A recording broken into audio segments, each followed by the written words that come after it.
ഇപ്പോൾ കേരളത്തിലുള്ള ഭരണത്തിന് കീഴിൽ ഒന്നും നേരെ ചൊവ്വേ നടക്കുന്നില്ല എന്നത് പരമാർത്ഥം തന്നെയാണ്. അഴിമതിക്കാരെ സംരക്ഷിക്കുകയും അഴിമയ്ക്കെതിരെ നിൽക്കുന്നവർക്കെതിരെ നടപടിയെടുക്കുകയും ചെയ്യുന്ന ഒരു പ്രത്യേകതരം, നമുക്ക് അങ്ങോട്ട് പെട്ടെന്ന് മനസ്സിലാക്കാൻ കഴിയാത്ത തരത്തിലുള്ള ഒരു പ്രത്യേകതരം ഭരണ സംവിധാനമാണ് നിൽക്കുന്നത്.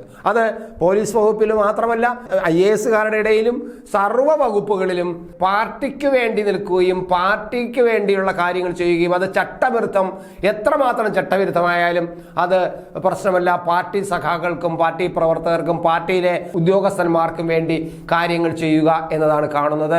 അതുപോലെ തന്നെ പാർട്ടിക്കകത്തുള്ള, അതായത് CPM അനുഭാവിയും CPM അംഗവും CPM-ന്റെ സർവീസ് സംഘടന അംഗവുമായ ആൾക്കാർ പോലും, ചില നല്ല കമ്മ്യൂണിസ്റ്റുകൾ ഈ ചട്ടവിരുദ്ധ പ്രവർത്തനങ്ങൾ അവരവരുടെ വകുപ്പുകളിൽ നടക്കുമ്പോൾ ചോദ്യം ചെയ്താൽ അവർക്കെതിരെ നടപടിയെടുക്കുകയും അവരെ സ്ഥാനങ്ങളിൽ നിന്ന് നീക്കുകയും അവർക്കെതിരെ നടപടിയെടുക്കുന്ന നിരവധി സംഭവങ്ങൾ എനിക്കറിയാം. കാരണം അതെല്ലാം പല ഉദ്യോഗസ്ഥന്മാരും തുറന്നു പറഞ്ഞിട്ടുള്ളതാണ്. അവർ അനുഭവിക്കുന്നതും അവരെ മാറ്റി നിർത്തുന്നതും അവരെ ആ സീറ്റിൽ നിന്ന് മാറ്റി മറ്റിടത്തേക്ക് മാറ്റുന്നതും അവർക്ക് കുറച്ച് ദിവസം ശമ്പളം ഇല്ലാതെ തടഞ്ഞു വയ്ക്കുന്നതൊക്കെ ഒരുപാട് സംഭവങ്ങൾ നടക്കുന്നു. ഇതെല്ലാം പറയുന്നത് ഞങ്ങൾ കൃത്യമായിട്ട് ഈ ഗവൺമെന്റിന് മോശം വരുന്ന തരത്തിൽ ചട്ടമനുസരിച്ച് കാര്യങ്ങൾ ചെയ്യാൻ നിർബന്ധിതരാകുമ്പോൾ അതിനെതിരെയാണ് നിൽക്കുന്നത്. അപ്പോൾ ഞങ്ങൾ വിചാരിക്കുന്നു, ഞങ്ങൾ മാത്രം എന്തിന് ഈ ദുഷിച്ച ഈ സിവിൽ സർവീസിനെ ഞങ്ങൾ എന്തിനും നന്നാക്കണം എന്നുകൊണ്ട് നമുക്ക് ജോലി ചെയ്യാതെ ശമ്പളം കിട്ടിയാമെന്ന അവസ്ഥയിലേക്ക് ഞങ്ങൾ പോവുകയാണെന്ന് പല ഇടതുപക്ഷ പ്രവർത്തകരും ഈ അംഗങ്ങളും, അതായത് ഈ സർവീസ് ഉള്ള അംഗങ്ങളും പറയുന്നത് എനിക്ക് എൻ്റെ നേരിട്ട് പറഞ്ഞിട്ടുണ്ട്. എന്തായാലും അതൊക്കെ പിന്നീട് ഒരു കാലത്ത് വ്യക്തമായ എൻ്റെ രേഖകളോടുകൂടി കിട്ടുമ്പോൾ നമുക്ക് നിങ്ങളുടെ മുന്നിൽ വ്യക്തമായി അറിയിക്കാൻ കഴിയും. എന്തായാലും ഇപ്പോൾ IAS തലത്തിൽ തന്നെ പരസ്പരം പോരടിക്കുകയും അഴിമതി ചൂണ്ടിക്കാട്ടിച്ചതിന് നടപടിയെടുക്കുകയും ചെയ്തിരിക്കുന്നു. പ്രശാന്ത് എന്ന് പറയുന്ന IAS ഉദ്യോഗസ്ഥനെതിരെ നടപടിയെടുക്കുന്നത് നമ്മൾ കാണുമ്പോൾ ഇവിടെ ഈ ഒരു വിഷയമാണ്. പ്രശാന്ത് ഒരുപക്ഷെ ഒരു സർവീസിന്റെ ചട്ടമനുസരിച്ചുള്ള ചാട്ടം നടത്തിയെന്നോ ഒരു നിയന്ത്രണമില്ലാതെ അഭിപ്രായങ്ങൾ പറഞ്ഞു എന്നോ ഒക്കെ പറഞ്ഞിട്ടാണ് അദ്ദേഹത്തിനെതിരെ നടപടിയെടുത്തിരിക്കുന്നത്. പക്ഷെ ആ നടപടി നമ്മൾ കാണുമ്പോൾ ഈ അയാൾ ആർക്കെതിരെയാണോ അഭിപ്രായങ്ങൾ പറഞ്ഞത്, അയാൾ അഴിമതിക്കാരനാണെന്നും കൃത്രിമ രേഖകൾ ഉണ്ടാക്കുന്ന ആളാണെന്നും തന്നെയാണ് ഇപ്പോഴും നടപടി കഴിഞ്ഞിട്ടും പ്രശാന്ത് പറയുന്നത്. അതുകൊണ്ട് തന്നെ പ്രശാന്തിന്റെ ആ ഒരു ധൈര്യവും ആ ഒരു നിലപാടിലെ സ്റ്റേണും കാണുമ്പോൾ അദ്ദേഹം ഒരു അഴിമതിക്കാരനല്ല എന്ന് എല്ലാവർക്കും അറിയാം. അദ്ദേഹം കളക്ടർ ബ്രോ എന്ന സ്ഥാനം കിട്ടിയാണ്. ഒരു അഴിമതിയും ഇല്ലാതെ കൃത്യമായി കാര്യങ്ങൾ നടത്തിയാണ്. ഇപ്പോഴും അദ്ദേഹത്തിന് അഴിമതിയില്ല.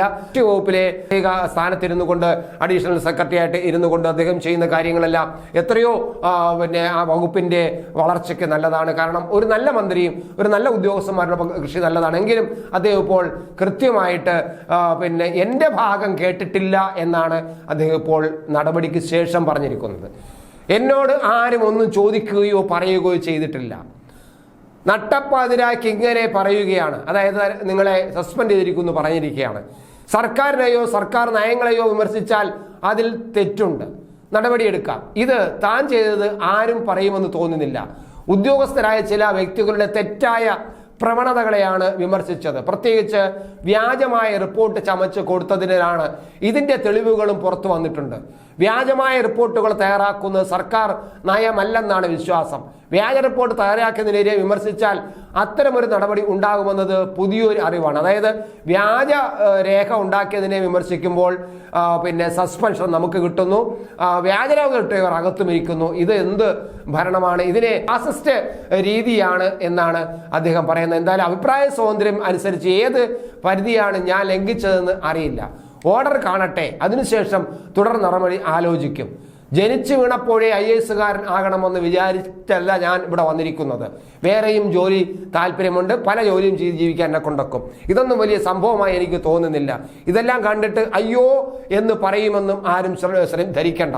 ഞാൻ എവിടെ എങ്ങനെ എൻ്റെ സംസാരം സ്വാതന്ത്ര്യം ഉപയോഗിക്കണം എന്ന് മറ്റുള്ളവർ നിഷ്കർഷിക്കാൻ തുടങ്ങുന്നിടത്ത് ഒരു ഫാസിസ്റ്റ് പ്രവണത തുടങ്ങിയില്ലേ എന്നാണ് അദ്ദേഹം ചോദിക്കുന്നത്. ഇവിടെയാണ് സർക്കാരിനെ ഒരു ഫാസിസ്റ്റ് സർക്കാരിൻ്റെ ഈ നടപടിയെ ഒരു ഫാസിസ്റ്റ് രീതി എന്ന് പ്രശാന്ത് വിശേഷിപ്പിക്കുന്നത് നമുക്ക് കാണാൻ കഴിയുന്നത്.